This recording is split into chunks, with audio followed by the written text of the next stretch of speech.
Hi, welcome to another episode of Hot Takes and a little bit of BBC news, but not that BBC news. This is more internal. There is a BBC breakfast host called Naga Munchetty. She's an awful woman, in my opinion, and a lot of people think this.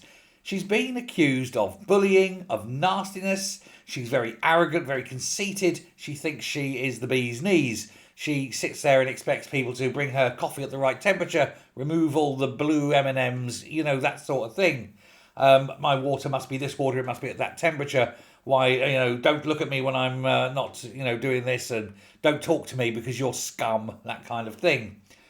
No charm whatsoever, but she's made it all the way to the BBC, and she's better than us. Well, there's now been a formal investigation into Naga Munchetty, and it's been launched after she's faced a whole string of previous just complaints and allegations over her behaviour and of bullying, and some of it quite nasty. Now, she is one of those unusual beasts, a woman over 50 who's still got a job at the BBC. And she's fronted the show for 15 years, 14 years, 9 months too much, I think. Well, now she faces an uncertain future because the broadcaster, of course, is looking really to start shedding staff. And if it can use bullying allegations to get her out the door and her huge salary, then all to the good. They are struggling financially. A lot of staff will be hastened out the door. Though some of them will need to be paid off, of course. But if you can get one or two away with, fired for misdemeanours, well, think of the money you can save. So I wouldn't put it past the BBC in using this opportunity to give her the elbow, and not before time.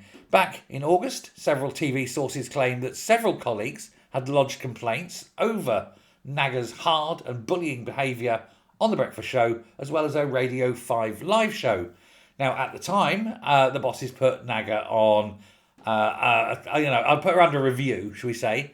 But they've now escalated this. They've done the review and they're escalating it now to a full formal investigation and probe after further complaints were made whilst she was under review. She's paid nearly £360,000 a year. To do what? To work 2 hours a day being an arse and a wanker and sitting there trying to pretend that she's cleverer than everyone else, and she really isn't. Well, the Naga situation has been a bit of an albatross, really, around the BBC's neck for quite some time, really, since the early part of the year. But it sort of pinnacled in June when the bullying, the endemic bullying, apparently, at Media City was first exposed. She tries to come across as being all nice, but as soon as that camera's off her, she's quite a vindictive, vicious bitch, apparently. Not my words, the words of one source.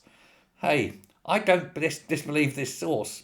Now, there's been several bullying allegations from several staff there, but several people have been accused as well. And basically, others have been cleared, but the review on Naga has done the opposite. It's only furthered the complaints on her. But now, of course, they've got no choice. I think that they're deliberately doing it, though, so they can get rid of her $400,000 a year or $360,000 a year salary and save themselves an absolute fortune. What a shame. And of course, if she goes for that, she'll never work in television again. She's done. Because who's going to hire someone fired for that kind of behaviour? Especially in an era now when big salaries are problematic to all television companies. Let's face it, if the BBC is going to have to dump talent for money and ITV is being sold to Sky, well, here's the great thing. You know that, just as an aside on this one, you know that the two brainless bimbos that do Strictly have quit, thinking they're going to go to ITV for more money. Well, that may not be the case. They may have a major problem because if ITV is sold, all the contracts are null and void and they all have to start again. And Sky ain't going to pay anything like what these two bimbettes are thinking of getting. Now, for one of them, not so bad. She'll probably get a job. But the other one, not so much. She's got all the personality of a wet sock, hasn't she? Still, we shall wait and see. But Naga, she's gone. And she will be out that door absolutely as quick as you like. You can't bully junior staffers You can't bully young people coming into the industry. You can't bully the person that's trying to give you a coffee. She wouldn't bully me. I'll throw the damn coffee in her face. But that's just me. I refuse to take it. But there we go. She's just a nasty shit. And as soon as she's off the telly, the better. And she can be all smiles. I am off today to poverty. Let me know your thoughts. Thanks a lot. Bye.